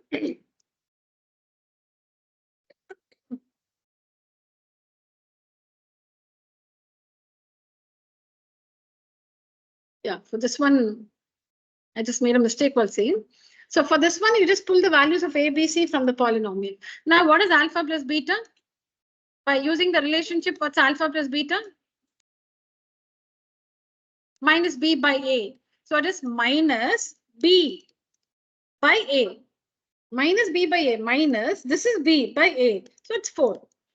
What is alpha beta? C by A. C by A. That is 3 by 1, which is 3.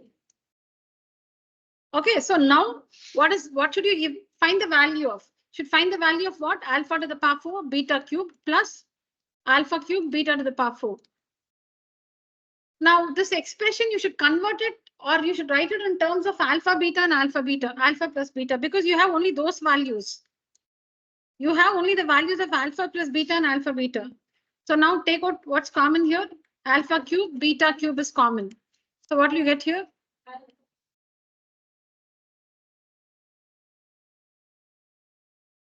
Because alpha to the power 4, alpha cube. The least power is common.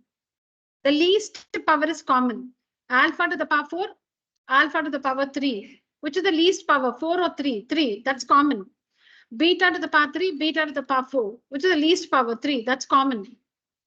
So when you take out alpha cube, beta cube common in the bracket, this into this is alpha to the power 4. And this one into this. All right. Beta cubed into beta is beta to the power 4, and we have this alpha cube.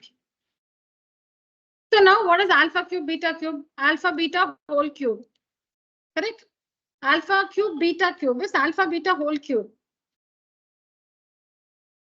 Alpha cubed, beta cube is alpha beta whole cube. And into alpha plus beta. So what you should do? You should what should you do? You must write the given expression using alpha beta and alpha plus beta, right? Yes, ma'am. Just turn on the switch. The bottom row, I think the extreme left. Bottom row, extreme left. Yeah, thank you. Ma'am, fan switch ange irukku. Okay.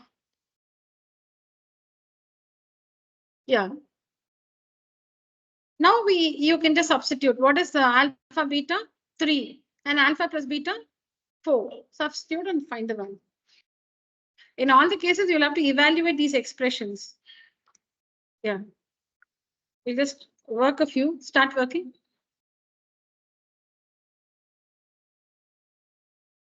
Maybe now if I don't want the last page, just practice, use the last page and practice because we almost come to the end of the class. Take the last page. Yeah, start working.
Yeah.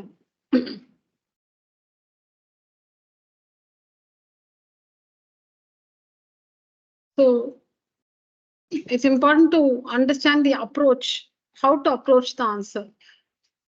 So so how do you look at this question? You're given a quadratic polynomial, and you have to find the values of some expressions which involve alpha and beta.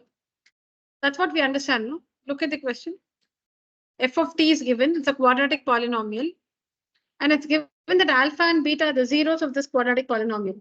And we have to evaluate some expressions in alpha and beta. Look at the expressions, they all have alpha, beta only.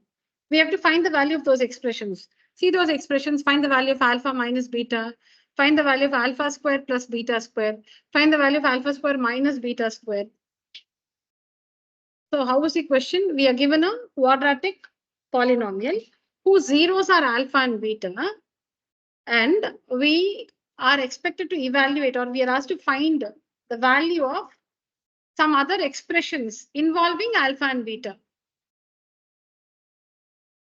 So the first one, so this is the standard thing, you know, from the given quadratic polynomial, find the values of a, b, c, always write down the quadratic polynomial, the given quadratic polynomial. Immediately find the values of a, b, c. Then using the relationship between the zeros and coefficients, write what is alpha plus beta minus b by a, so it's 4. What's alpha beta c by a, so it's 3. So this information you should keep ready.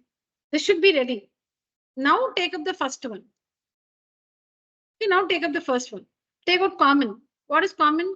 Power 4, power 3. I told you least power is common, right? So like that, take out the common factor. And this one becomes alpha beta whole cube into alpha plus beta. So now you have the value of alpha beta here, 3 cubed. And alpha plus beta is 4, and then it works to 108.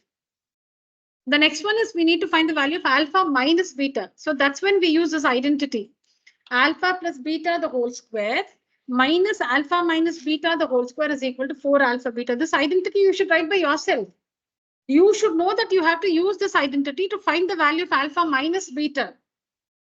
You should write this identity by yourself. Now substitute the values. What's the value of alpha plus beta? We know that is 4. So 4 square. What's the value of alpha beta? 3. So 4 alpha beta means 4 into 3. Okay. So in this expression, or sorry, in this equation, we know the value of alpha plus beta, and we know the value of alpha beta. We know this value and we know this value. So it's easy, no? We can substitute and find the value of alpha minus beta.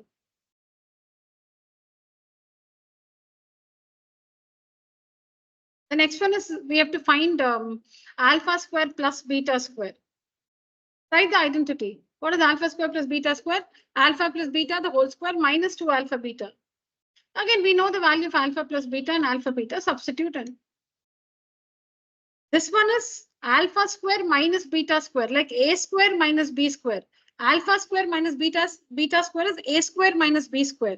What's a square minus b square? A plus b into a minus b. Alpha plus beta into alpha minus beta. So what is alpha plus beta? Here we have 4. And alpha beta, because here we found the value. What's the value of alpha minus beta? We have plus or minus 2, no? So always when you have two values, it's enough if you evaluate with a positive value. You have alpha minus beta is plus or minus 2, right? You have two values. Alpha minus beta is plus or minus 2. You have two values. Whenever we have two values, it is enough. If you're using it further, it's enough if you take the positive value. You can ignore the negative value. You don't have to find for that. Just find the, take the positive value and use it. So what is alpha minus beta? 2, 8. Now, supposing only this question is asked, all this is not asked. This is all not asked. Only this is asked. Find this is not asked. Find alpha square minus beta square. So what is it? Alpha plus beta into alpha minus beta. Alpha plus beta we know. Alpha minus beta we don't know. So then you have to work this and find the alpha minus beta. Supposing these questions were not given, all this was not given. Only this you have to find. If alpha and beta are the zeros of this quadratic polynomial, find the value of alpha square minus beta square. That's the question. So what is alpha square minus beta square? Alpha plus beta into alpha minus beta. What's alpha plus beta? 4. What's alpha minus beta? Don't know. So you'll have to find that, no? How do you find this one? You should work this one. And you get plus or minus 2, but take only the positive value. So you don't have to write minus at all here. Just write 2 and take that positive value here. All right. So next class will be completely working. I've given the introduction to this chapter. So we'll continue. We have more expressions to evaluate, but we'll see them in the next class. All right. All right, online children and children here. That's it for today's session. Thank you so much. Good night. And online children can leave the call. Thank you, ma'am. Yeah. Thank you, ma'am. Thank you. Good night.